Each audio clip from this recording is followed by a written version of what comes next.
muddy field at the edge of town. In my hometown, there's an old, abandoned rice paddy on the outskirts of the village. People call it the muddy field, and nobody goes near it anymore. Tall weeds have overrun the area, and a heavy, eerie atmosphere clings to the place. The locals all say the same thing: don't go near the muddy field, especially at night. There's a story behind it. Long ago, a farmer who had been terribly wronged by the villagers threw himself into that very field. They say he swore revenge before he died, and that his spirit still lingers, waiting to drag others down into the mud. Since then, people say anyone who steps into that field after dark never comes back. But we were young and stupid. My friend and I didn't believe the stories. We thought it would be fun, an adventure. So one summer night, we grabbed flashlights and made our way to the field. The air was thick with mist, clinging to our skin as we walked. The mud beneath our feet was dense and sticky, like it was alive, trying to swallow each step. Our flashlights cast weak beams over the field, illuminating strange ripples in the muck. Then my friend spotted something, a faint white glint deeper in the field. We crept closer and saw it. Partially buried in the mud was a bone. It looked like a human arm, bleached and pale in the flashlight's glow. My friend, half joking, reached down to tug it free, and that's when a wet, slimy hand shot up from the mud and grabbed his wrist. "Hey, it's pulling me. Help me!" He screamed in panic, struggling to break free.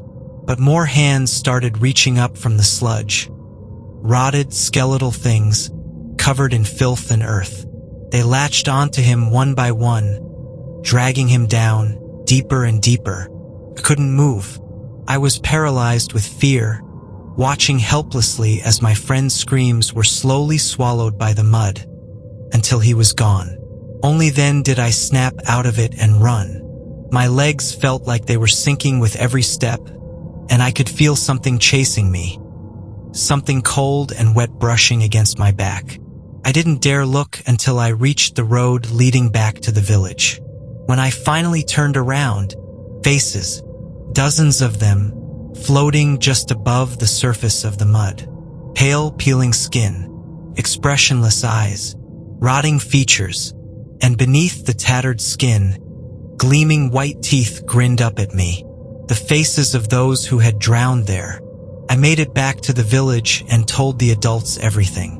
Nobody believed me, except one man, the village elder. His face went pale, and all he said was this: "So you went there. That place is close to the border between the living and the dead. Once it grabs you, you can never come back." The next day, I filed a missing person report. But there were no signs of struggle, no bones, no footprints, nothing. It was as if the field had erased every trace of what happened. But the villagers, I think they knew. They knew that field was still alive, still hungry, still searching for someone new to drag under. Since that night, I've never gone near it again. But sometimes, when I return home, I hear it. The wet squelching of something crawling from the mud, and my friend's voice calling faintly through the mist. And to this day, I don't want to know what it really is.